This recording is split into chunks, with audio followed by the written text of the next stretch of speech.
Magandang araw po sa inyong lahat, mga minamahal naming tagapakinig. Kumusta po kayo? Sana ay nasa mabuti kayong kalagayan habang nagpapahinga o gumagawa ng inyong mga gawaing bahay. Narito na naman tayo upang pakinggan ang isang kwentong tiyak na magpapabigat, pero magpapagaan din ng inyong mga puso sa huli. Sabi nila, ang pag-ibig daw ang pinakamagandang bagay sa mundo. Pero paano kung ang pag-ibig na inakala mong sandalan, siya pa ang magtutulak sa'yo sa bangin ng kapahamakan? Paano kung ang taong pinag-alayan mo ng lahat ay kayang manood habang unti-unti kang nadudurog? Handa na ba kayo? Huminga ng malalim. Simulan na natin ang kwento ng buhay ni Mayumi. Isang malakas na kulog ang yumanig sa buong kabahayan ng Hacienda Huling Sinag, kasabay ng matalim na kidlat na panandaliang nagbigay liwanag sa madilim na sala. Ngunit mas nakabibingi kaysa sa bagyo sa labas ang sigaw ng isang gineyang na puno ng galit at pandidiri. Isang malutong na sampal ang dumapo sa pisngi ni Mayumi. Napahawak siya sa kanyang namamagang mukha, habang ang kabilang kamay ay mabilis na kumapos sa kanyang malaking tiyan. 7 buwan na siyang nagdadalang tao. Ang lasa ng dugo ay humalo sa kanyang luha. Sa kanyang paanan, nagkalat ang mga damit na marahas na inihagis mula sa maleta. Parang mga basahan na tinapakan ng mamahaling takong ni Doña Gabina. Lumayas ka, wala akong manugang na magnanakaw. Sigaw ni Doña Gavina. Ang boses nito ay nanginginig hindi dahil sa takot, kundi sa puot. Hawak nito ang isang kwintas na di umano'y natagpuan sa ilalim ng unan ni Mayumi. Pinakain ka namin, binihisan, at tinanggap kahit galing ka sa putikan, tapos ito ang isusukli mo, ang nakawin ang pamana ng pamilya, pana? Mama, hindi po totoo yan. Parang awa niyo na.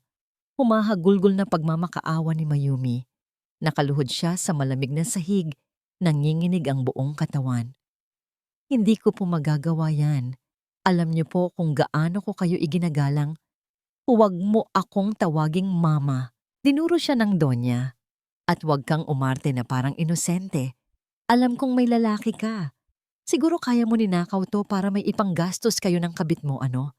Baka nga ang batang yan ay hindi naman dugo ng mga vana. Parang sinaksak ang puso ni Mayumi. Tumingala siya at hinanap ang kaisa-isang taong inaasahan niyang magtatanggol sa kanya. Nakatayo sa gilid ng hagdan si Rocco, ang asawa niya, ang ama ng dinadala niya. Rocco, tawag ni Mayumi. Ang boses ay basag at puno ng pag-asa. Rocco, mahal, magsalita ka naman. Alam mong hindi ko kayang gawin yon. Alam mong ikaw lang ang mahal ko. Sabihin mo sa mama mo. Tinitigan siya ni Rocco. Nakita ni Mayumi ang pagtatalo sa mga mata nito. Pero nang tumingin si Doña Gavina sa anak, isang matalim na sulyap lang ang ibinigay ng ina. Agad na yumuko si Rocco. Tinalikuran niya si Mayumi. Ang katahimikan ni Rocco ay mas masakit pa kaysa sa sampal ng kanyang ina. Iyon ang tunog ng pagguho ng mundo ni Mayumi. Rocco, wag mo akong talikuran. Anak mo to. Sigaw ni Mayumi. Pilit na tumatayo kahit mabigat ang katawan. Pero agad siyang hinarang ng 2 katulong na halatang napipilitan lang sa utos ng Donya. Ilabas niyo ang babaeng yan. Ngayon na. Utos ni Doña Gavina. At huwag na huwag niyo siyang papasukin kahit sa gate man lang ng hacienda. Walang nagawa si Mayumi nang kaladkarin siya ng mga tauhan palabas ng mansyon. Bawat hakbang ay parang tinik. Ang ulan ay bumabagsak na parang mga bato sa kanyang balat nang itulak siya palabas ng dambuhalang gate na bakal. Rocco! Huling sigaw niya bago tuluyang sumara ang gate. Kalampag. Ang tunog ng pagsara ng gate ay parang hatol ng kamatayan. Naiwan si Mayumi sa gitna ng dilim at ulan. Walang payong, walang pera, walang matutuluyan. Basang-basa na ang manipis niyang duster. Niyakap niya ang kanyang tiyan. Sinusubukang bigyan ng init ang sanggol na tila naramdaman ang stress ng ina, kaya't malikot na sumisipa. Anak, kapit ka lang ha. Huwag mo iiwan si nanay. Bulong niya sa sarili. Habang ang luha ay nakikipag-unahan sa ulan. Nagsimula siyang maglakad. Ang bawat hakbang ay mabigat. Ang putik sa kalsada ay kumakapit sa kanyang mga paa. Tila hinihila siya pababa, pabalik sa lupang pinanggalingan niya. Ang hasyenda huling sinag na akala niya ay magiging tahanan niya habang buhay, ngayon ay isa na lamang anino sa kanyang likuran. Napaisip si Mayumi, saan siya nagkamali? Minahal naman niya si Rocco ng buong buo. Pinagsilbihan niya si Doña Gavina kahit tratuhin siya nito na parang alipin. Inubos niya ang sarili niya para sa kanila. Pero bakit ganito? Bakit sa huli? Basahan pa rin ang tingin sa kanya. Ang sakit ng puso niya ay nagsimulang sumabay sa sakit ng kanyang puso. Napahawak siya sa isang puno sa gilid ng daan. Nanlalabo na ang kanyang paningin dahil sa gutom at lamig. Diyos ko, kung naririnig niyo po ako, tulungan niyo po kami. Dasal niya. Bago tuluyang bumigay ang kanyang mga tuhod, bumagsak si Mayumi sa basang kalsada. Ang mundo ay umikot at unti-unting dumilim. Ang huling narinig niya ay ang dagundong ng kulog na tila tumatawa sa kanyang kapalaran. Ngunit, bago tuluyang mawalan ng malay, may narinig siyang ibang tunog. Ang harurot ng isang makina. Mula sa kadiliman, dalawang matatalim na ilaw ng sasakyan ang humawi sa ulan. Isang itim at makintab na sasakyan ang huminto ilang metro lang mula sa kanyang nakahandusay na katawan. Bumukas ang pinto ng kotse. Isang pares ng mamahaling sapatos na balat ang tumapak sa putikan. Hindi ininda ng lalaki ang malakas na ulan o ang dumi ng kalsada. Mabilis itong lumapit kay Mayumi. Nang buhatin siya nito, naamoy ni Mayumi ang isang pamilyar na pabango. Amoy ng dagat at mamahaling kahoy. Isang amoy na parang naramdaman na niya. Matagal na panahon na ang nakalipas. Huwag kang bibitaw. Boses ng isang lalaki. Malalim, baritono, at puno ng pag-aalala. Nandito na ako. Sino ang lalaking ito? At bakit pakiramdam ni Mayumi, sa gitna ng bagyo, ngayon lang siya tunay na ligtas? Mabilis ang pagtakbo ng mga gulong ng stretcher sa makintab na sahig ng ospital. Ang bawat kalampag ng pinto, ang bawat sigaw ng mga nurse, at ang nakasisilaw na ilaw sa kisame ay tila isang malabong panaginip para sa isang lalaking sanay na kontrolado ang lahat ng bagay. Si Attorney Tanglaw Ilustre, ang kinatatakutang tigre ng korte na walang kaso na hindi na ipanalo, ay nanginginig ang mga kamay habang mahigpit na hawak ang malamig na palad ng babaeng walang malay. Doc, gawin niyo ang lahat. Iligtas niyo sila. Sigaw ni Tanglaw sa doktor na sumalubong sa emergency room. Ang kanyang baritong boses, na karaniwang puno ng autoridad, ay may halong takot na ngayon lang narinig ng kanyang driver na nakasunod sa likuran. Gagawin po namin ang makakaya namin, attorney. Pero kailangan niyo na pong bumitaw. Dadalhin na namin siya sa operating room. Masyado pang maaga para manganak siya. Kritikal ang lagay ng bata. Paliwanag ng doktor bago tuluyang isinara ang pinto ng OR. Naiwan si Tanglaw sa hallway. Ang dugong galing kay Mayumi ay namantsahan ang kanyang mamahaling white polo shirt. Pero wala siyang pakialam. Napasandal siya sa pader at napahilamos ng muka. Sa loob ng 5 taon, hinanap niya ang babaeng ito. Ang babaeng nakasama niya sa isang madilim na kwarto sa resort noong gabing lasing siya at wasak ang puso. Ang babaeng inakala niyang isang panaginip lang. At ngayong nahanap na niya ito, nakita niya itong itinapon na parang basura sa gitna ng ulan. Rocco Vana. Bumuyog ang pangalang iyon sa isip ni Tanglaw. Pagbabayaran mo ang ginawa mo sa kanya. Lumipas ang ilang oras na parang taon. Bumukas ang pinto. Lumabas ang doktor na mukhang pagod na pagod. Attorney? Agad na tumayo si Tanglaw. Kamusta sila? Ligtas na ang ina. Gising na siya, sagot ng doktor. Pero ang sanggol, isang lalaki. Masyado siyang maliit. Nasa incubator siya ngayon. Mahina ang baga niya. Kailangan niya ng masusing gamutan at hindi biro ang magiging gastos. Huminga ng malalim si Tanglaw. Gastos? Huwag niyo isipin ang gastos. Buhayin niyo ang bata. Ako ang bahala sa lahat. Pumasok si Tanglaw sa kwarto kung saan inilipat si Mayumi. Naabutan niya itong nakatulala sa bintana. Maputla, payat, at mukhang basag na basag. Nang marinig nito ang pagbukas ng pinto, dahan-dahan itong lumingon. Ang mga mata nito ay puno ng pagtataka at takot. Sino? Sino ka? Mahinang tanong ni Mayumi. Ang boses niya ay parang hangin na lang. Nasaan ang anak ko? Lumapit si Tanglaw. Maingat ang bawat hakbang para hindi ito mabigla. Nasa NICU ang anak mo, Mayumi. Ligtas siya, pero kailangan niya ng tulong para mabuhay. Napahawak si Mayumi sa kanyang tiyan na ngayon ay wala ng laman. Pumatak ang luha sa kanyang mga mata. Wala akong pera. Pinalayas ako.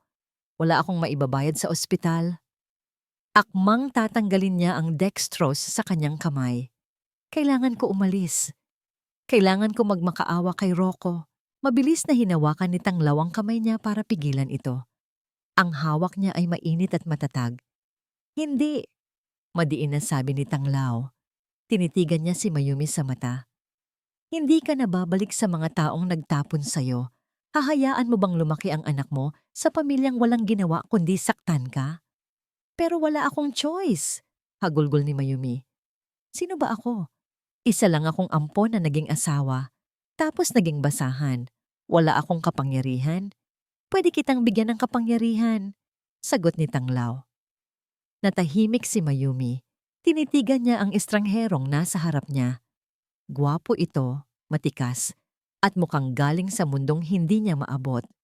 Bakit mo ako tinutulungan? Ano ang kailangan mo sa akin? Binitawan ni Tanglaw ang kamay niya at may kinuha sa bulsa ng kanyang coat. Isang envelope. Inilapag niya ito sa kama. Ako si Tanglaw Ilustre, isang abogado, at tinutulungan kita dahil alam ko ang halaga ng isang bagay na inaakala ng iba ay walang silbi.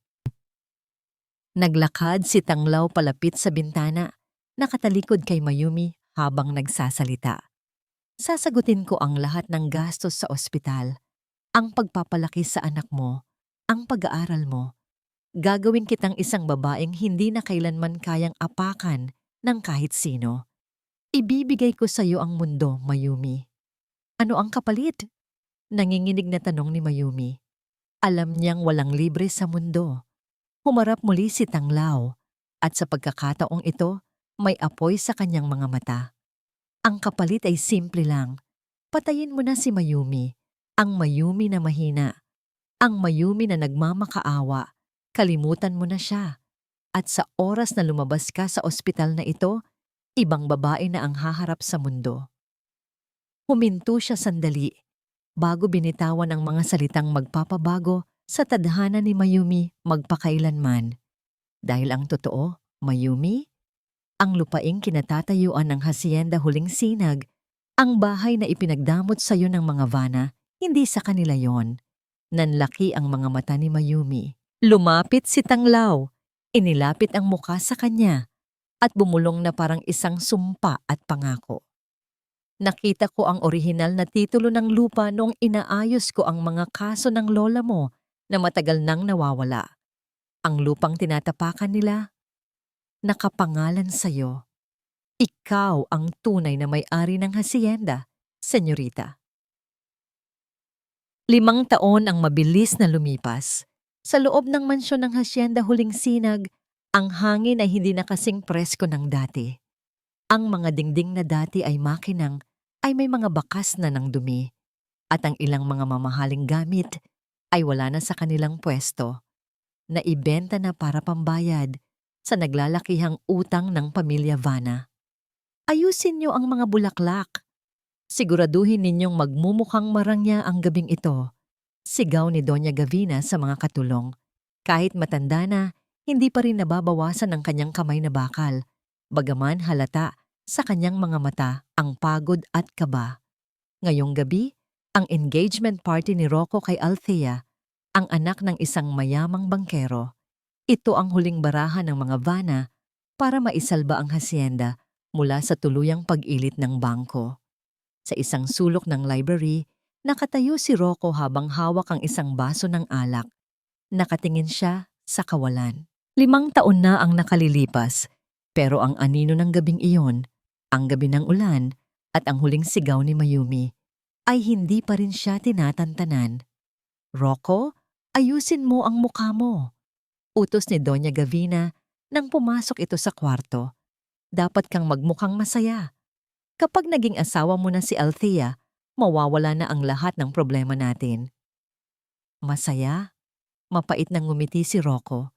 Simula nang mabalitaan nating namatay na si Mayumi, sa kuot-suot na, yon 3 taon na ang nakalilipas, pakiramdam ko ay namatay na rin ang bahagi ng pagkatao ko, Mama. Tumigil ka! Singhal ng matanda. Kasalanan niya yon.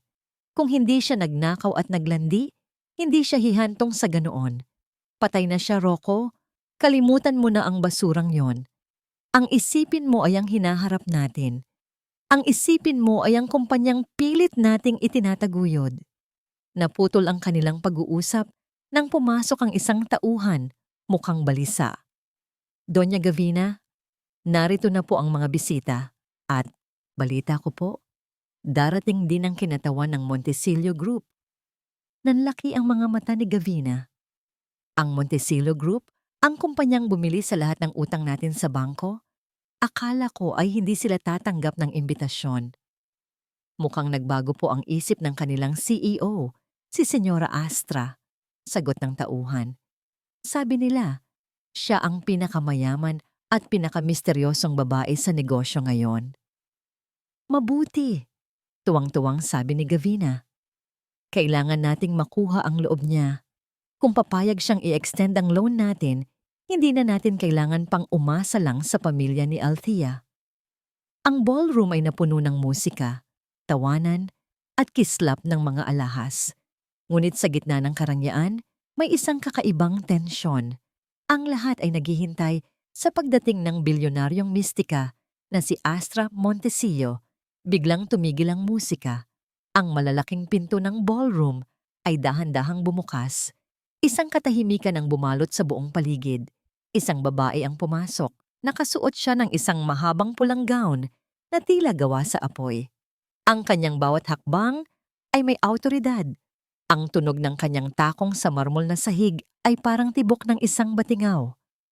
Ang kanyang buhok ay maayos na nakastyle at ang kanyang mukha ay nababalot ng isang manipis na maskara ng kagandahan at lamig. Sa kanyang tabi ay isang matikas na lalaki na nakasuot ng tuxedo. Si Attorney Tanglaw Ilustre, napabitaw si Rocco ng baso. Clink! Ang pagkabasag ng kristal ay bumasag din sa katahimikan. Napahawak si Doña Gavina sa kanyang dibdib, halos hindi makahinga. Ang babaeng nasa harap nila, ang mga mata nito, ang hubog ng mukha nito. Hindi maaari. Bulong ni Gavina. Ang kanyang boses ay nanginginig sa takot. Patay na siya. Sabi nila, patay na siya. Huminto ang babae sa harap ni Doña Gavina at Rocco. Isang matamis pero nakapanginig balat ng ngiti ang sumilay sa kanyang mga labi. Magandang gabi. Ang boses niya ay malambing pero may talim ng isang espada. Sinisiguro ko sa inyo, hindi kayo nakakakita ng multo. Tumingin siya ng diretso sa mga mata ni Rocco, na tila ba hindi siya nito nakilala, o tila ba isang estranghero lang ito sa kanyang paningin. Ako si Astra Montesillo, pagpapakilala niya, ang bagong may-ari ng lahat ng pag-aari ninyo. Inilahad niya ang kanyang kamay na may suot na dambuhalang diamante. Ang kamay na dati ay puno ng kalyo sa pagtatrabaho, pero ngayon ay kamay na ng isang reyna. Handa na ba kayong pag-usapan ang inyong mga utang, Doña Gavina? Ang bulwagang dati ay puno ng tawanan, ay biglang binalot ng isang mabigat na katahimikan. Lahat ng mata ay nakatuon sa akin. Nararamdaman ko ang bawat titig, ang pagtataka ng mga bisita, ang gulat ni Rocco, at ang unti-unting lumalalang takot sa mga mata ni Doña Gavina. Dati, ang bawat hakbang ko sa mansyon na ito ay kailangang dahan-dahan, tila ba naglalakad sa ibabaw ng mga bubog para hindi makalikha ng ingay na ikagagalit nila. Pero ngayon, gusto kong marinig nila ang bawat tunog ng aking sapatos. Gusto kong malaman nila na ako na ang nagmamay-ari ng bawat pulgada ng lupang tinatapakan nila. Mama Yumi? Nauutal na sambit ni Rocco. Binitawan niya ang braso ni Althea, ang kanyang fiancé, at humakbang palapit sa akin. Ikaw ba talaga yan? Pero, sabi nila, tiningnan ko siya mula ulo hanggang paa. Ang gwapong mukha na dati ay sinasamba ko, ngayon ay mukhang ordinaryo na lang sa aking mga mata. Isang lalaking walang paninindigan. Sino si Mayumi, Mr. Vanna? Malamig kong tanong. Itinaas ko ang aking kilay. Pangalawang beses mo na akong tinawag sa pangalang yon. Isang paalala lang, hindi ako mahilig mapagkamalan sa ibang tao. Huwag kang magkunwari, singhal ni Doña Gavina habang pilit na itinatago ang panginginig ng kanyang boses. Lumapit siya sa akin, ang kanyang mga mata ay naniningkit. Kahit anong ayos mo, kahit anong yaman ang ipangalandakan mo, kilala ko ang mukhang yan. Ikaw ang basurang pinalayas ko sa pamamahay na ito. Ngumiti ako ng dahan-dahan. Isang nangiting hindi umabot sa aking mga mata. Kung ganoon, Doña Gavina, mukhang malaki ang problema ninyo. Sabi ko habang kinukuha ang isang gintong case ng sigarilyo sa aking clutch bag, bagaman hindi ko ito sinindihan. Dahil kung ang basurang sinasabi nyo, ang siyang may hawak ng lahat ng titulo ng ari-arian ninyo. Ibig sabihin, nakatira kayo ngayon sa loob ng isang malaking tambak ng basura. Nagbulungan ang mga bisita. Si Althea na kanina pa nakatingin ng masama ay sumingit sa usapan. Sino ka ba talaga? At anong karapatan mong sirain ang engagement party namin? Tiningnan ko siya ng may halong awa.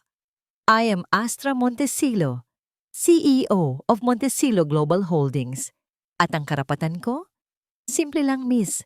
Ang Hacienda Huling Sinag, ang Vanna Export Corporation, at pati na ang mansyong ito. Lahat yan ay nasa ilalim na ng aking pangalan dahil sa mga utang na hindi nyo nabayaran. Lumingon ako kay Tanglaw na nasa tabi ko lang. Tumango siya at naglabas ng isang makapal na folder mula sa kanyang briefcase. Ayon sa record, panimula ni Tanglaw sa kanyang autoridad na boses abogado, ang pamilya Vanna ay nabigong magbayad sa huling 3 amortization. Base sa contract of assignment, ang Montecillo Group na ang may ganap na kontrol sa lahat ng collateral. At narito kami ngayon para iserve ang notice to vacate. Notice to vacate? Halos maghisterya si Doña Gavina. Hindi maari. Amin ang lugar na ito. Ilang henerasyon na ang pamilya Vanna rito. Doon kayo nagkakamali. Sagot ko. Lumapit ako sa kanya hanggang sa maramdaman ko ang init ng kanyang galit. Wala kayong pag-aari rito. Kahit ang hangin na nilalanghap nyo ngayon, binabayaran ko yan. Ano ang gusto mo? Tanong ni Rocco. Ang boses niya ay puno ng sakit at kalituhan. Bakit mo ito ginagawa, Mayumi? Astra? Kung ikaw nga ang asawa ko, bakit kailangang umabot sa ganito? Asawa? Tumawa ako ng mahina, isang tawang puno ng pait. Ang asawa mo ay namatay na 5 taon na ang nakalilipas. Namatay siya sa gitna ng ulan, sa gutom, at sa kawalan ng pag-asa habang ikaw ay nakatitig lang mula sa bintana ng kwartong ito. Huminga ako ng malalim at itinuwid ang aking tayo. Ngunit dahil mabait ako, bibigyan ko kayo ng isang opsyon. Ayaw ko namang magmukhang masama sa harap ng maraming tao. Tumingin ako sa paligid ng ballroom. Sa mga dati ay humahamak sa akin na ngayon ay hindi makatingin ng diretsyo. "Maaari kayong manatili rito," sabi ko. Nakita ko ang panandaliang relief sa mukha ni Gavina, pero agad ko itong binawi. "Pero hindi bilang mga amo. Mananatili kayo rito bilang mga tauhan ko. Doña Gavina, ikaw ang mamamahala sa kusina at paglilinis ng mga banyo. At ikaw, Rocco, ikaw ang magiging driver ko. Sa ganitong paraan, unti-unti ninyong mababayaran ang milyong-milyong utang ninyo sa akin. Lapastangan ka."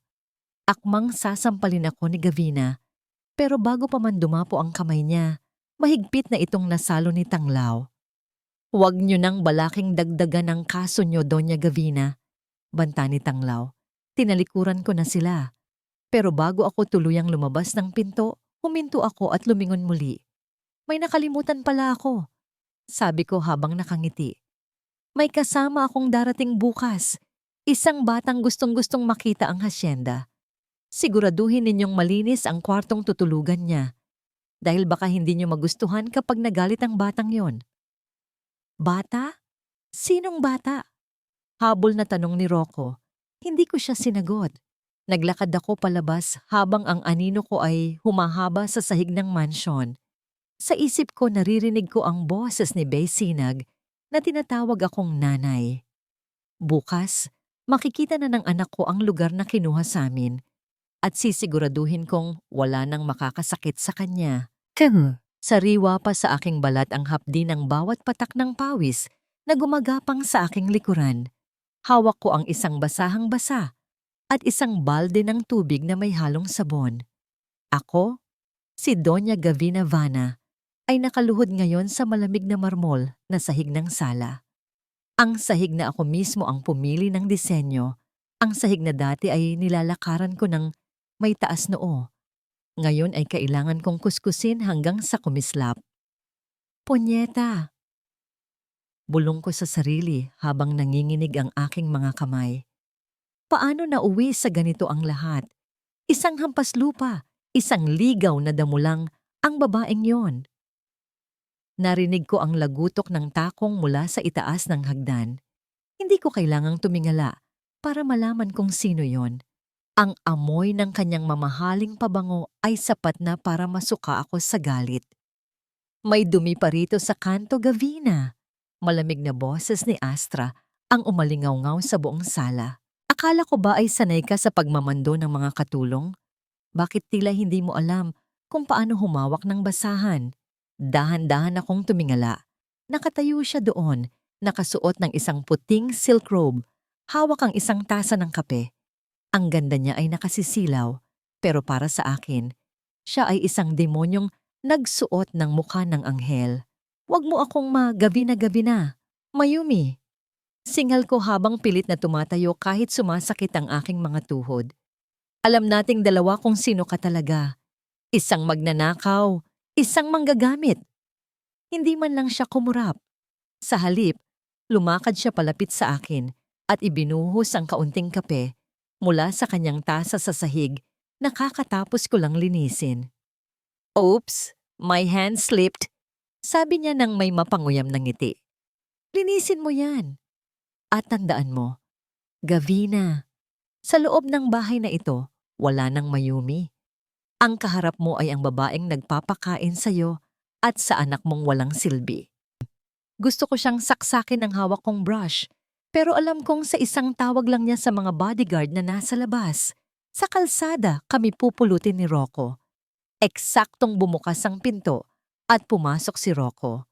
Nakasuot siya ng uniforme ng driver, isang asul na polo na may logo ng kumpanya ni Astra.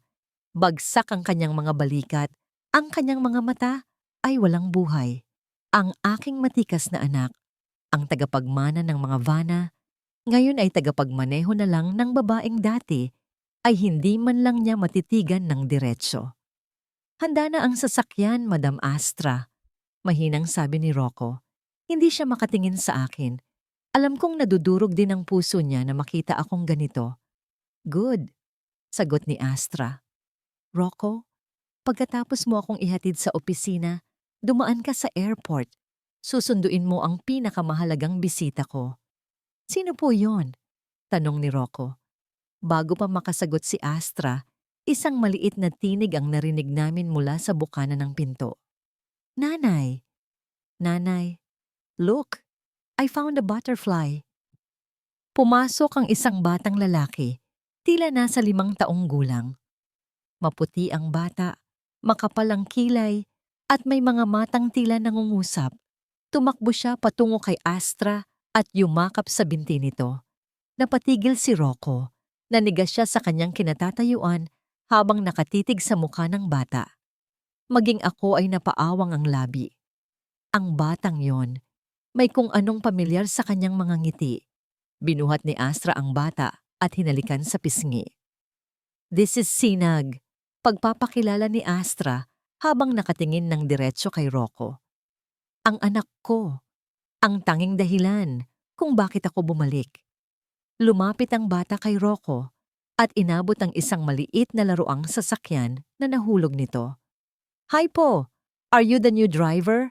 My name is Sinag. What's yours? Napaluhod si Rocco sa harap ng bata. Ang kanyang boses ay nanginginig. Sinag, tumingin si Rocco kay Astra. Ang kanyang mga mata ay puno ng katanungan at isang klase ng sakit na hindi maipaliwanag. Astra, ilang taon na ang batang ito? Ngumiti si Astra, isang ngiting puno ng lihim. Bakit, Rocco?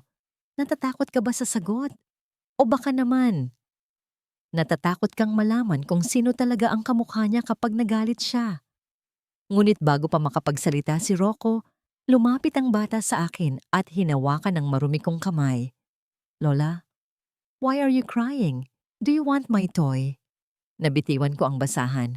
Ang batang ito, ang mga mata niya, kamukhang kamukha ng yumaong asawa ko noong bata pa ito. Pero paano? Sabi ng doktor ay baog si Rocco. Rocco, tignan mo. Bulong ko sa aking anak. Eksakto namang pumasok si Attorney Tanglao at kinuha ang bata mula kay Astra. Let's go, Sinag. Papa will take you to the garden. Papa? Sabay na sambit namin ni Rocco. Tumingin si Astra sa amin. Ang kanyang mga mata ay muling naging malamig na parang yelo. Rocco, magmaneho ka na. At Gavina, siguraduhin mong malinis ang kwarto ni Sinag. Kapag may nakita akong kahit isang butil ng alikabok, hindi kayo kakain ng hapunan. Habang paalis sila, naiwan kaming mag-ina na nakatulala. Ngunit may isang bagay na nakita si Rocco sa leeg ng bata bago ito tuluyang makatalikod. Isang balat na hugis bituin sa likod ng tainga. Isang balat na tanging ang mga lalaki lang sa pamilya, Vanna ang mayroon. Rocco, mahigpit ang hawak ko sa manibela ng mamahaling SUV ni Astra. Ang mga kamay ko ay nanginginig, hindi dahil sa pagod sa pagmamaneho, kundi dahil sa imaheng hindi maalis sa isip ko. Ang balat sa likod ng tainga ng batang iyon, isang maliit na marka na hugis bituin. Tiningnan ko ang rearview mirror.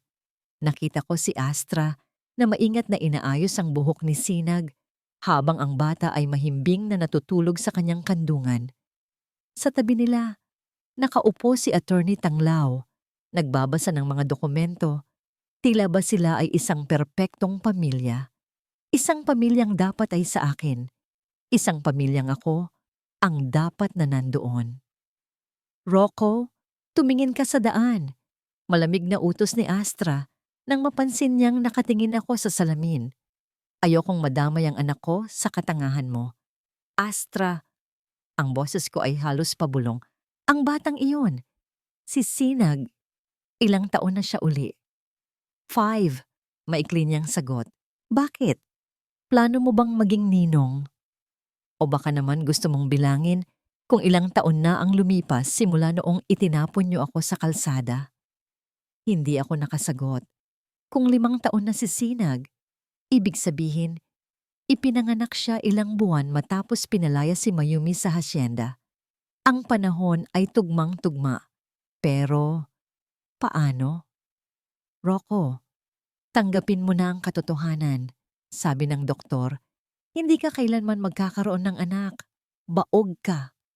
Ang boses ni Mama ay tila isang sirang plaka na umiikot sa utak ko.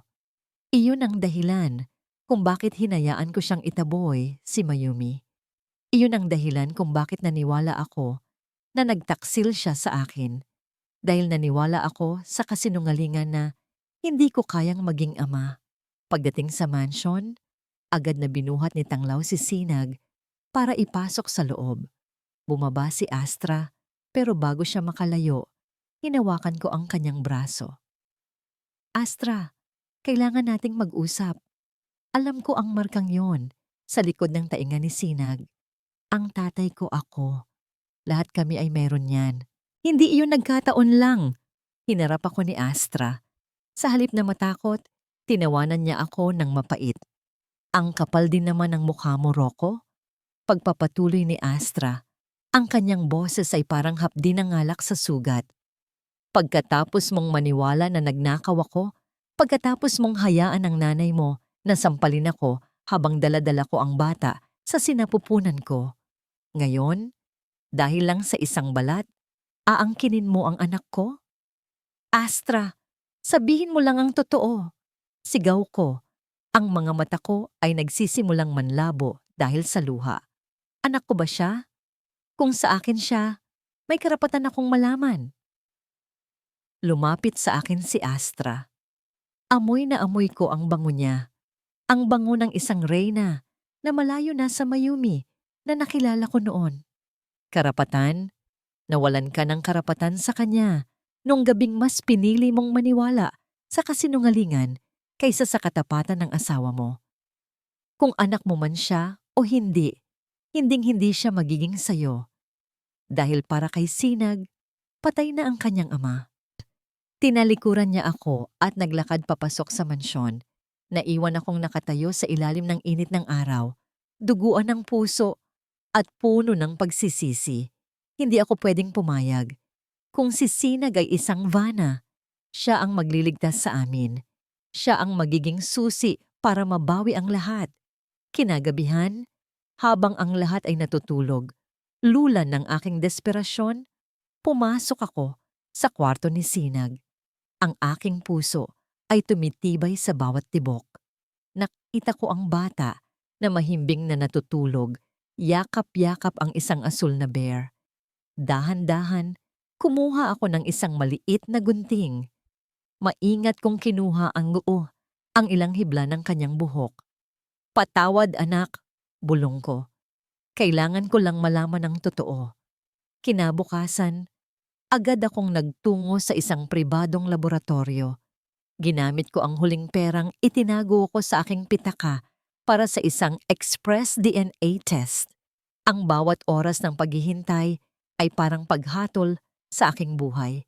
Pagkaraan ng 2 araw, natanggap ko ang sobre. Hawak-hawak ko ang puting papel habang nakaupo sa loob ng sasakyan ni Astra. Naghihintay na lumabas siya mula sa kanyang meeting. Nanginginig ang mga daliri ko habang binubuksan ang sobre.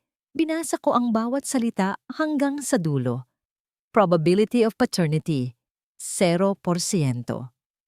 Parang tumigil ang mundo ko.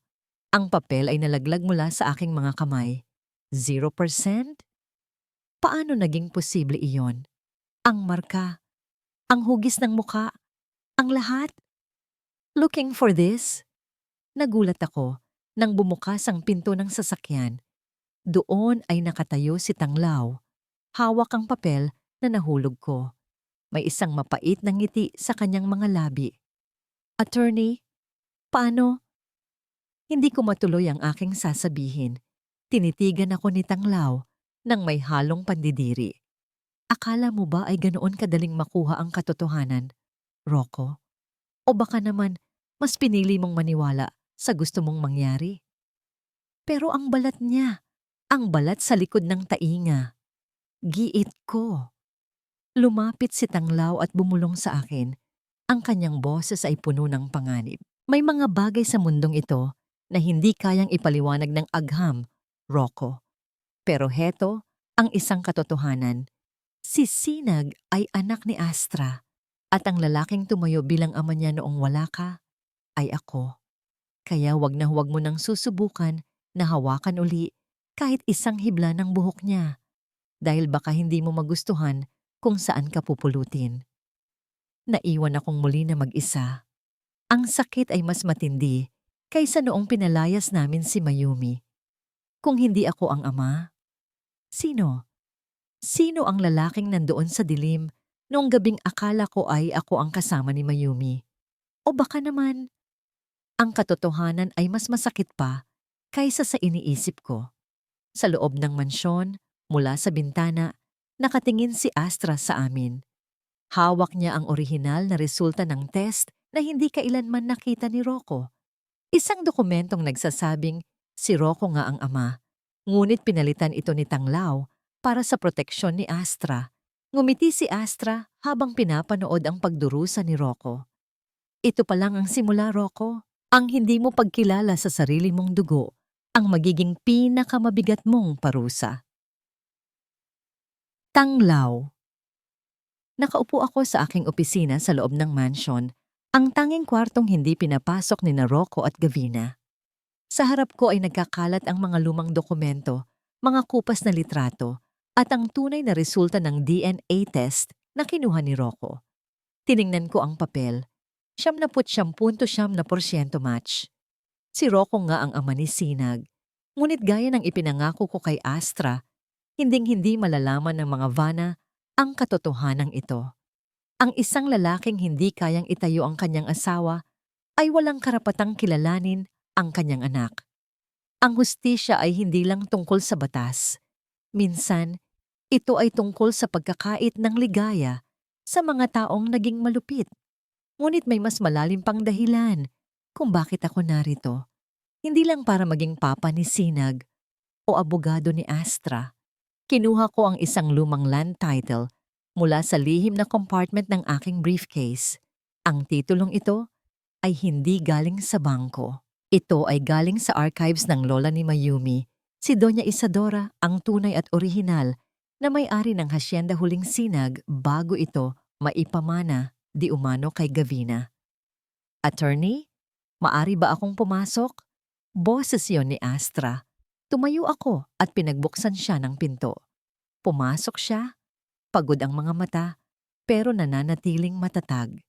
Astra, may kailangan kang makita, sabi ko habang inilalatag ang mga dokumento. Natuntun ko na ang taong hinahanap natin, si Mang Selmo, ang dating notaryo ng pamilya nyo na biglang naglaho 30 taon na ang nakalilipas. Nanlaki ang mga mata ni Astra. Buhay pa siya? Akala ko ay namatay siya sa sunog na pumatay din sa mga magulang ko. Hindi siya namatay, Astra. Itinago siya. O mas tamang sabihin, tinakot siya para manahimik. Paliwanag ko. Ayon sa kanya, ang sunog na pumatay sa mga magulang mo ay hindi aksidente. Iyon ay sinadya para burahin ang lahat ng ebidensya na ang mga Vana ay mga katiwala lamang at hindi mga tagapagmana. Napaupo si Astra, nanginginig ang kanyang mga balikat. Ibig mong sabihin, si Gavina? Si Gavina ang nag-utos nito. Dugtong ko. Siya ang pumatay sa mga magulang mo para makuha ang lupang ito. At ang mas masakit pa rito, Astra, ang kwintas na ginamit niya para pagbintangan ka ng pagnanakaw 5 taon na ang nakalilipas, iyon ay kwintas ng nanay mo na ninakaw din niya mula sa abo ng inyong bahay. Tumayo si Astra, ang kanyang muka ay nababalot ng matinding puot.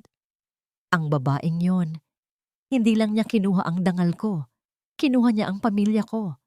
At ngayon, pinaglilinis ko lang siya ng banyo. Kulang yon, Tanglaw. Gusto ko siyang makitang mabulok sa kulungan. Hinawakan ko ang kanyang mga kamay para pakalmahin siya. Darating tayo dyan, Astra, pero kailangan nating mag-ingat. Alam ni Gavina na malapit na nating matuklasan ang lahat. Kanina, nakita ko siyang may kausap sa telepono. Isang taong galing sa madilim niyang nakaraan. Eksaktong lumabas kami ng opisina para magtungo sa dining room nang mapansin naming tahimik ang buong bahay. Wala si Gavina sa kusina. Wala rin si Rocco sa garahe. Nasaan si Sinag? Tanong ni Astra. Ang kanyang boses ay puno ng kaba. Mabilis kaming tumakbo patungo sa kwarto ng bata. Pagbukas ng pinto, ang kwarto ay maayos, pero wala si Sinag sa kanyang kama. Ang tanging naiwan ay ang kanyang asul na bear na nakahiga sa sahig at isang maliit na piraso ng papel na may sulat kamay na pamilyar kay Astra. Ang utang sa dugo ay sa dugo rin ang bayad. Kung gusto mong makita ang anak mo, pumunta ka sa bangin ng Sansinag. Mag-isa. Nabitawan ni Astra ang papel. Ang bangin ng Sansinag. Doon mismo, kung saan nahulog ang sasakyan ng kanyang mga magulang, 30 taon na ang nakalilipas. Tanglaw, ang anak ko. Sigaw ni Astra. Tumawag ka ng pulis, Astra. Susunod ako. Sabi ko, habang kinukuha ang aking baril sa drawer. Hindi ko hahayaang maulit ang kasaysayan. Ngunit bago kami makalabas, isang malakas na putok ang narinig namin mula sa labas ng mansyon. Ang gulong ng sasakyan ko ay pinasabog. Mula sa dilim ng hardin, lumitaw si Gavina. Hawak niya ang isang sulo, ang kanyang muka ay tila sa isang baliw. Akala niyo ba ay ganoon lang kadali akong talunin? Tawa ni Gavina. Kung babagsak ako, isasama ko ang lahat ng mahahalaga sa inyo. Mayumi, Astra, o kung sino ka man, tapusin na natin ang sinimulan ko noon. Astra, ang bawat patak ng ulan ay tila karayom na tumutusok sa aking balat habang mabilis kaming binabaybay ang daan patungo sa bangin ng Sansinag. Wala kaming sasakyan dahil pinasabog ni Gavina ang mga gulong, kaya kinuha namin ang luma at kinakalawang na motorsiklo ng isa sa mga trabahador sa hasyenda. Nakasakay ako sa likod ni Tanglaw. Ang aking mga kamay ay mahigpit na nakayakap sa kanyang baywang. Hindi ako nanalangin para sa sarili ko.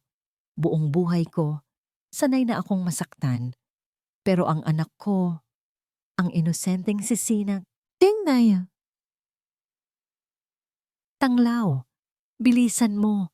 Baka kung ano nang gawin niya sa anak ko. Sigaw ko sa gitna ng hangin. Kaunti na lang, Astra. Kapit ka. Sigaw ni Tanglaw pabalik. Pagdating namin sa ituktok ng bangin, ang dilim ay hinahati lang ng mga kidlat. Doon, sa mismong dulo ng talampas, kung saan humahampas ang malalaking alon sa ibaba, nakita ko sila. Isang itim na sasakyan ang nakaparada ng pahilig. Sa labas nito, nakatayo si Gavina. Hawak niya sa isang kamay ang isang sulo at sa kabilang kamay, ang maliit na braso ni Sinag. Sinag! Halos mawalan ako ng hininga nang makita ko ang aking anak. Ang bata ay umiiyak, basang-basa ng ulan, at nanginginig sa takot. Nanay, Nanay, help me! Sigaw ni Sinag. Ang boses niya ay nilalamon ng ugong ng dagat. Tumalon ako mula sa motorsiklo at akmang tatakbo patungo sa kanila. Pero itinaas ni Gavina ang sulo malapit sa mukha ni Sinag. Huwag kang lalapit, Mayumi. O baka gusto mong makita kung paano magliyab ang huling alaala mo. Tawa ni Gavina. Ang kanyang buhok ay gulo-gulo.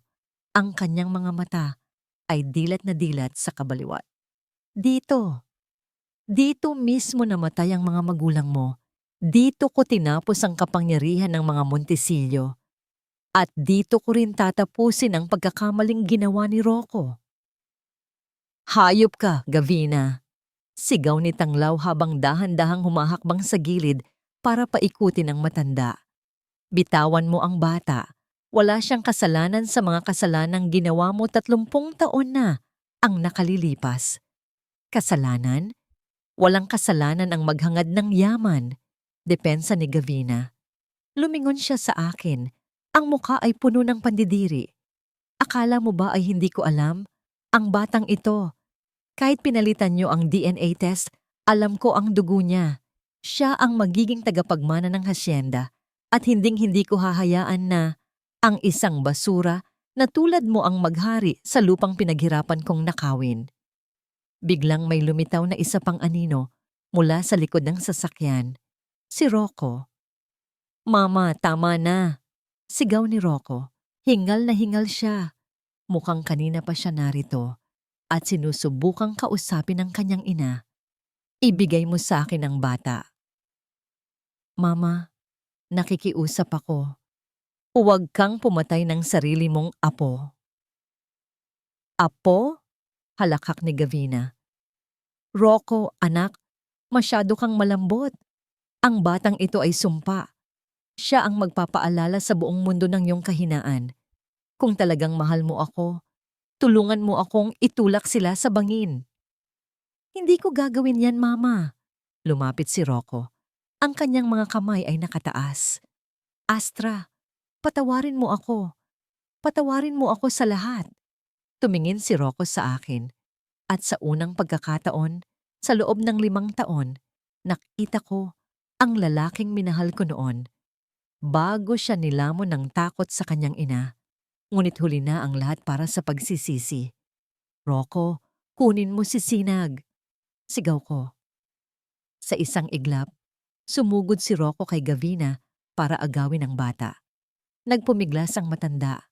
Ang sulo ay nalaglag sa damuhan at unti-unting lumilikha ng apoy sa kabila ng ulan. Bitawan mo ako, Rocco. Traidor ka. Sigaw ni Gavina. Sa gitna ng kaguluhan, nawalan ng balanse si Sinag dahil sa dulas ng putik sa gilid ng bangin. Ang maliit na paa ng aking anak ay nadulas. Nanay! Sinag! Tumakbo ako ng buong bilis.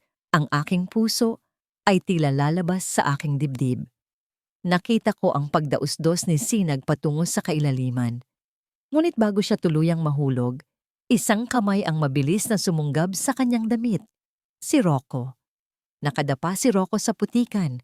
Ang kalahati ng kanyang katawan ay nakalawit na sa bangin, habang ang isang kamay niya ay mahigpit na nakahawak sa braso ni Sinag. Hawak kita, anak! Kapit ka! Sigaw ni Rocco. Ang kanyang mga ugat sa leeg ay naglalabasan sa tindi ng bigat. Ngunit sa likuran niya, tumayo si Gavina. Huwag! Mama! Huwag! Sigaw ni Rocco habang ang kanyang isang kamay ay pilit na kumakapit sa madulas na ugat ng puno at ang isa naman ay mahigpit na nakahawak sa nanginginig na kamay ni Sinag. Ngunit tila wala nang naririnig si Gavina. Ang kanyang mga mata ay nanlilisik, nilamon na ng ganid at ng takot na mabulok sa kulungan. Itinaas niya ang malaking bato, handang ipukpok sa ulo ng sarili niyang anak para lang mapakawalan nito ang bata. Kung hindi mapapa sa akin ang hasyenda, walang magmamay-ari nito. Mamamatay kayong lahat. Sigaw ni Gavina. Bago pa man maibagsak ni Gavina ang bato, isang putok ng baril ang umalingaw-ngaw sa buong bangin. Bang! Tumama ang bala sa balikat ni Gavina. Nabitawan niya ang bato at napahawak sa kanyang sugat, umaatungal sa sakit. Si Tanglaw, na kanina pa dahan-dahang umiikot, ay nakatayo na ngayon ng matuwid. Ang kanyang baril ay nakatutok pa rin sa matanda. Tapos na ang kasamaan mo, Gavina, mariing sabi ni Tanglaw. Ang mga pulis ay nasa paanan na ng burol. Ngunit hindi doon natapos ang panganib. Dahil sa paggalaw ni Gavina, ang lupa sa gilid ng bangin ay tuluyan ng bumigay. Rocco! Sinag! Sigaw ko. Tumakbo ako patungo sa kanila. Binaliwala ang dulas ng putik. Nakita ko ang mukha ni Rocco. Maputla siya. Ang kanyang mga daliri ay dahan-dahang dumudulas mula sa pagkakahawak sa ugat. Ngunit sa halip na humingi ng tulong para sa sarili, tumingin siya sa akin ng may malalim na pagsisisi. Astra, Mayumi. Ang kanyang boses ay nanginginig. Patawarin mo ako. Hindi kita naipaglaban noon. Pero ngayon, hinding-hindi ko bibitawan ang anak natin. Sa isang huling lakas, itinuon ni Rocco ang kanyang buong katawan para iangat si Sinag pataas. Tanglaw! Kunin mo siya! Sigaw ni Rocco. Mabilis na dumapa si Tanglaw at hinablot ang braso ni Sinag mula sa kamay ni Rocco. Sa sandaling matiyak ni Rocco na ligtas na ang bata sa mga bisig ni Tanglaw, naramdaman ko ang paghinto ng mundo.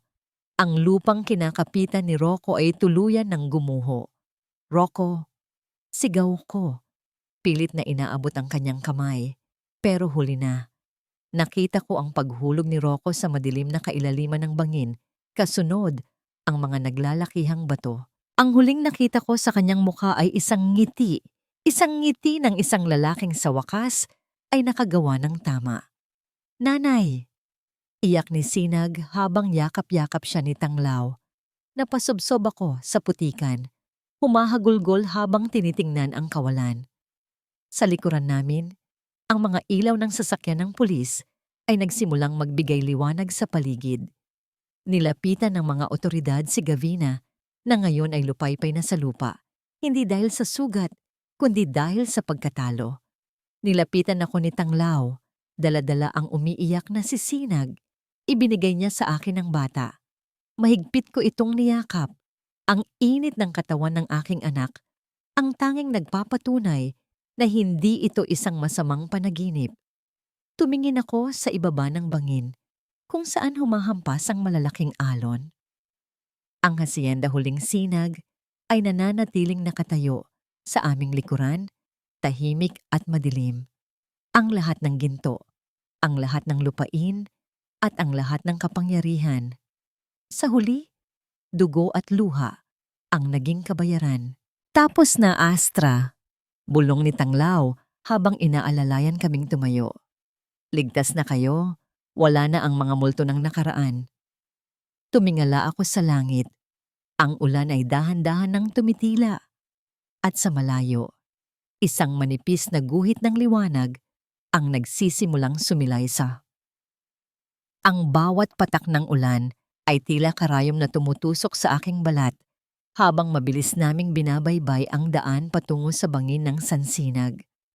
Wala kaming sasakyan dahil pinasabog ni Gavina ang mga gulong, kaya kinuha namin ang luma at kinakalawang na motorsiklo ng isa sa mga trabahador.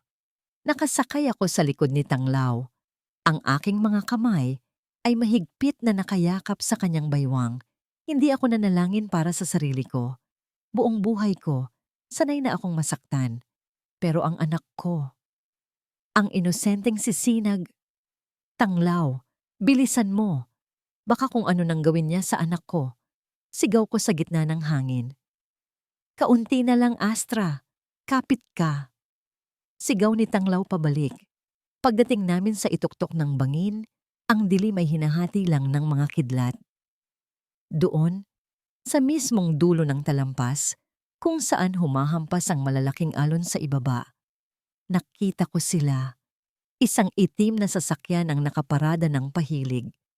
Sa labas nito, nakatayo si Gavina.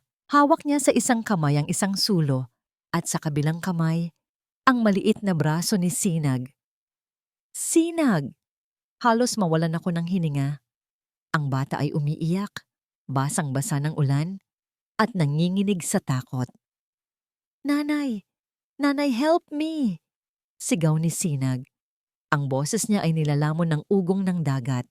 Tumalon ako mula sa motorsiklo at akmang tatakbo patungo sa kanila. Pero itinaas ni Gavina ang sulo malapit sa mukha ni Sinag. Huwag kang lalapit, Mayumi. O baka gusto mong makita kung paano magliyab ang huling alaala mo. Tawa ni Gavina. Ang kanyang buhok ay gulo-gulo. Ang kanyang mga mata ay dilat na dilat sa kabaliwan. Dito mismo namatay ang mga magulang mo. Dito ko tinapos ang kapangyarihan ng mga Montisilio. At dito ko rin tatapusin ang pagkakamaling ginawa ni Rocco. Hayop ka, Gavina! Sigaw ni Tanglaw habang dahan-dahang humahakbang sa gilid. Bitawan mo ang bata. Wala siyang kasalanan sa mga ginawa mo 30 taon na ang nakalilipas. Kasalanan? Walang kasalanan ang maghangad ng yaman. Depensa ni Gavina. Lumingon siya sa akin. Ang mukha ay puno ng pandidiri. Akala mo ba ay hindi ko alam? Ang batang ito, kahit pinalitan niyo ang DNA test, alam ko ang dugo niya. Siya ang magiging tagapagmana ng hasyenda at hinding-hindi ko hahayaan na ang isang basura na tulad mo ang maghari. Biglang may lumitaw na isa pang anino mula sa likod ng sasakyan. Si Rocco. "Mama, tama na!" Sigaw ni Rocco. Hingal na hingal siya. "Ibigay mo sa akin ang bata. Mama, nakikiusap ako. Huwag kang pumatay ng sarili mong apo." "Apo?" Halakhak ni Gavina. "Rocco, anak, masyado kang malambot. Ang batang ito ay sumpa.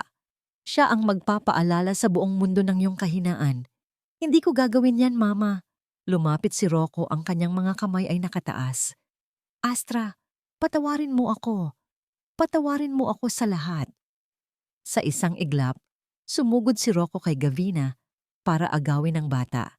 Nagpumiglas ang matanda. Ang sulo ay nalaglag sa damuhan at unti-unting lumilikha ng apoy sa kabila ng ulan.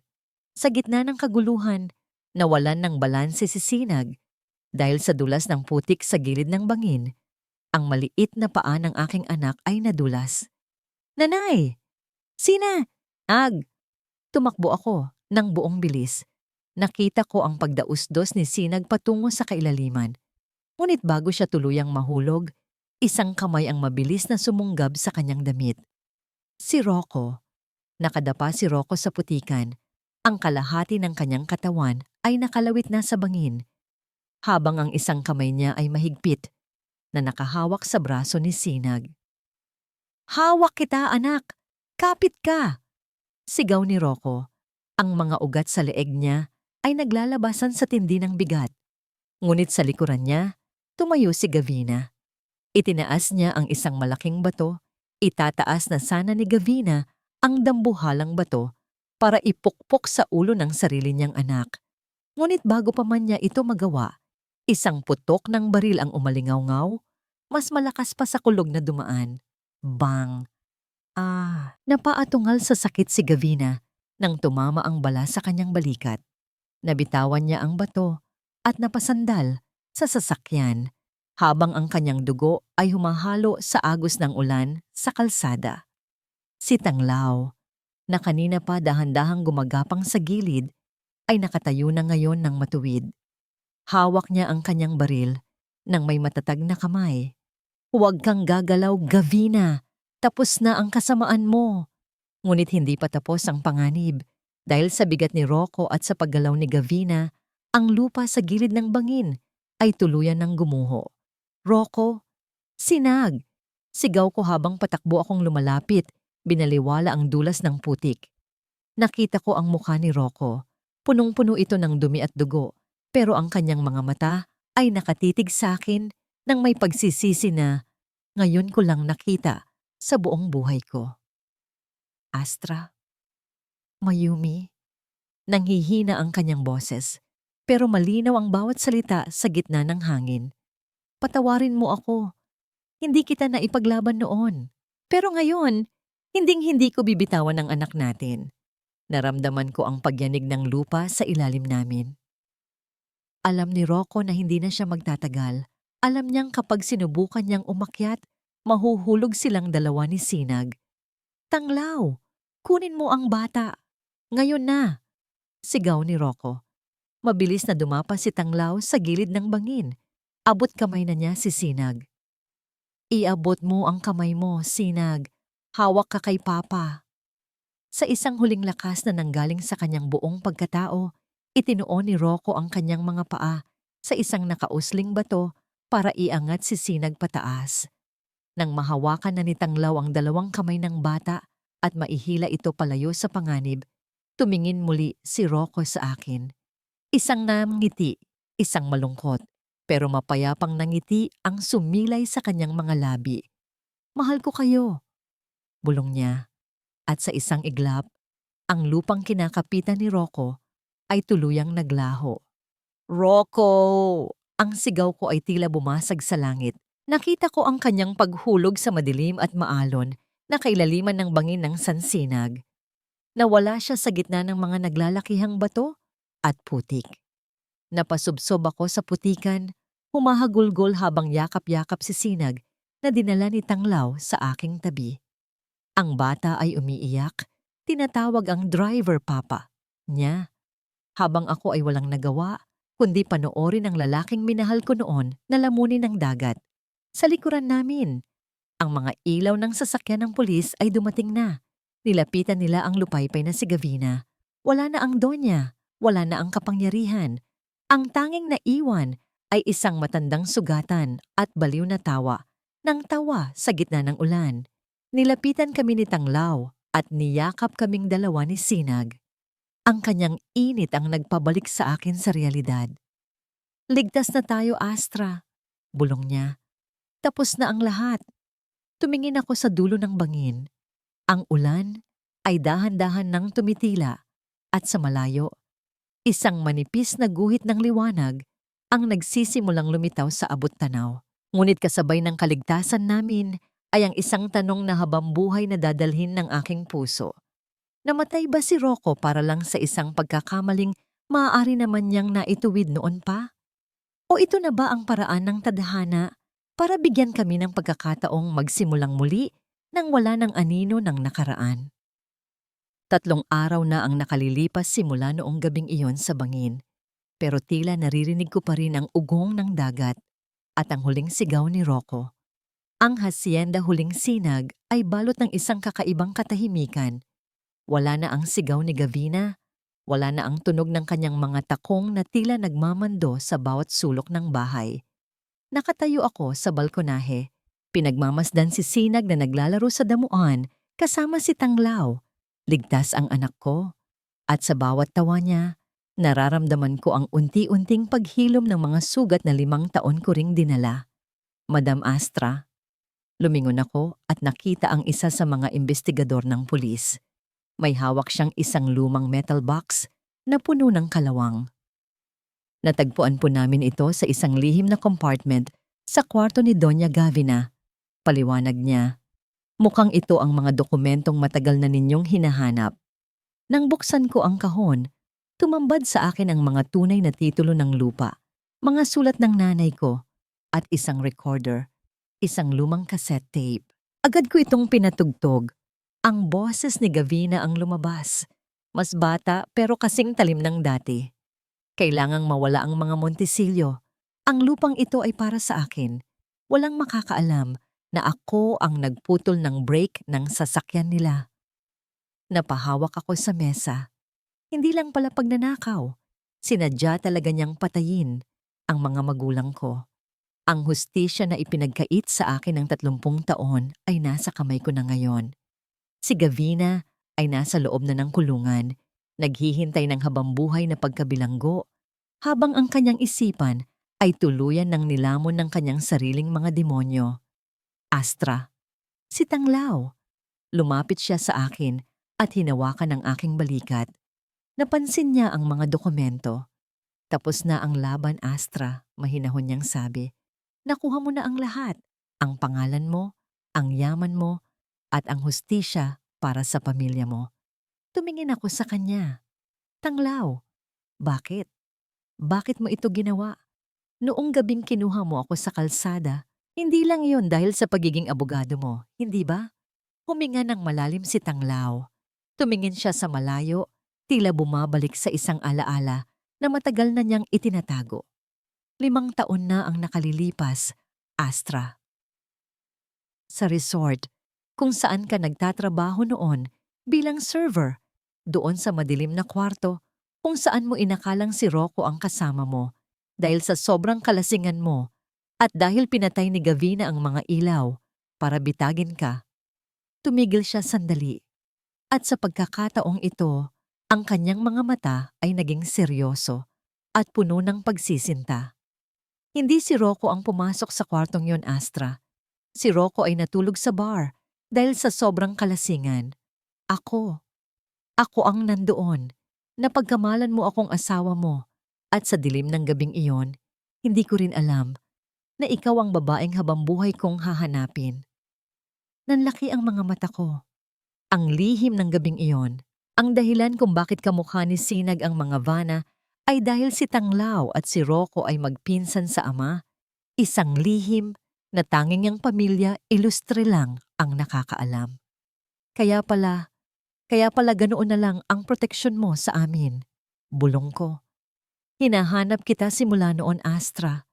At nang makita kita sa kalsada na itinatapon ng mga vana, isinumpa ko sa sarili ko na hinding-hindi ko nahahayaang may manakit sa inyo uli.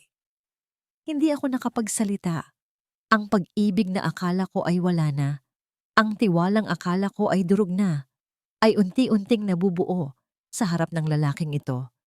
Ngunit ang katahimikan namin ay naputol nang dumating ang isang balita mula sa Coast Guard. Ma'am Attorney, may natagpuan po kaming katawan sa Pampang, malapit sa kabilang bayan. Kinabahan ako. Si Rocco ba? Buhay po siya, pero kritikal ang lagay. At may hawak po siyang isang bagay na ayaw niyang bitawan kahit wala siyang malay. Nang magtungo kami sa ospital, nakita ko si Rocco. Punong-puno ng benda ang kanyang katawan, nakakabit sa iba't ibang makina. At sa kanyang kamay, mahigpit niyang hawak ang maliit na sapatos ni Sinag na naiwan sa bangin. Tumulo ang luha ko. Hindi para sa pag-ibig kundi para sa habag. Ang lalaking naging duwag ay naging bayani sa huling sandali. Hayaan niyo siyang gumaling, sabi ko sa mga doktor. Pagkatapos, hayaan niyo siyang harapin ang batas para sa mga naitago niyang kasalanan ni Gavina. Pero, huwag niyo siyang pabayaan. Lumabas ako ng kwarto at hinarap si Tanglaw. Handa na akong magsimula uli. Tanglaw. Wala nang lihim, wala nang pagtatago. Ngunit bago kami makalabas ng ospital, isang nurse ang tumawag sa amin. Madam Astra, may nagpadala po nito para sa inyo. Ngayon lang po iniwan sa reception. Isang itim na envelope. Pagbukas ko, walang sulat sa loob. Ang tanging nandoon ay ang orihinal na singsing sa kasal namin ni Rocco na itinapon ni Gavina noon. Pero sa loob ng singsing, may nakaukit na bagong petsa. Ang petsa ng bukas. Sino ang nagpadala nito? At ano ang ibig sabihin ng petsang iyon? Isang taon ang mabilis na lumipas. Ang hacienda Huling Sinag ay wala na. Sa halip, isang malaking arko ang nakatayo sa bukana ng malawak na lupain na may nakasulat na Hacienda Pag-asa. Ang mga bakod na bakal na dati ay tila kulungan ay pinalitan ng mga hanay ng namumukadkad na mga bulaklak. Ang mansyon, na dati ay balot ng puot at lihim, ngayon ay isa ng tahanan para sa mga batang inabandona at mga kababaihang naging biktima ng karahasan. Nakatayo ako sa gitna ng hardin, pinagmamasdan ang mga manggagawang masayang nag-aani. Hindi na sila mga alipin, sila ay mga kasosyo ko na sa pag-unlad ng lupaing ito. Nanay, look, I drew a picture of us. Tumakbo patungo sa akin si Sinag. Malaki na siya, masigla, at ang kanyang mga mata ay laging puno ng kuryosidad. Kinuha ko ang papel, isang drawing ng isang malaking bahay, isang bata, isang magandang babae, at isang matikas na lalaki. Napakaganda, Sinag. Hinalikan ko siya sa noo. Sige na, hanapin mo na si Papa Tanglaw mo sa library. Alam kong may pasalubong siyang libro para sa'yo. Nang makaalis si Sinag, napatingin ako sa aking daliri. Nakasuot doon ang singsing na ipinadala sa akin sa ospital, 1 taon na ang nakalilipas. Nalaman ko na si Rocco ang nagpadala niyon. Bago siya tuluyang pumasok sa isang rehabilitation center at harapin ang mga kaso ng pakikipagsabuatan sa kanyang ina, ibinalik niya sa akin ang singsing na yon. Hindi para itali ako sa kanya, kundi bilang simbolo ng pagbabalik ng aking kalayaan. Nagpadala siya ng sulat noong nakaraang buwan. Sabi niya, natagpuan na niya ang kapayapaan sa paglilingkod sa kapwa sa loob ng institusyon. Pinatawad ko na siya. Hindi dahil karapat-dapat siya, kundi dahil karapat-dapat ang puso ko na lumaya sa bigat ng galit. Malalim na naman ang iniisip mo. Naramdaman ko ang mga mainit na bisig na yumakap sa akin mula sa likuran. Si Tanglaw. Isinandal ko ang aking ulo sa kanyang balikat. Ang amoy ng dagat at kalikasan na laging nagpapakalma sa akin. Iniisip ko lang kung gaano kalayo na ang narating natin. Bulong ko. Sino ang mag-aakala na ang babaeng iniwan sa ulan noon ay magiging ganito kasaya ngayon? Hinarap ako ni Tanglaw at hinawakan ang aking mga kamay. Hindi ka lang basta naging masaya, Astra. Naging inspirasyon ka. Pinatunayan mo na ang tunay na kapangyarihan ay hindi nanggagaling sa yaman, kundi sa kakayahang bumangon at magmahal uli pagkatapos madurog. Lumuhod si Tanglaw sa harap ko. Sa gitna ng hardin na saksi sa lahat ng aming pinagdaanan, naglabas siya ng isang maliit na kotak. Astra, Mayumi, ipinangako ko na hinding-hindi na kita bibitawan. Ngayon, sa harap ng bagong buhay na binuo mo, gusto kong itanong, papayag ka bang maging asawa ko? Hindi dahil sa utang na loob, kundi dahil ako ang lalaking sasamahan ka sa bawat pagsikat at paglubog ng araw? Tumulo ang aking mga luha, pero sa pagkakataong ito, luha ito ng purong kaligayahan. Oo, Tanglaw, higit pa sa oo. Isinuot niya ang sing-sing sa aking daliri at binuhat ako ng paikot habang tumatawa kami sa ilalim ng gintong liwanag ng araw. Tumingala ako sa langit. Naisip ko ang aking mga magulang. Alam kong nakangiti sila ngayon.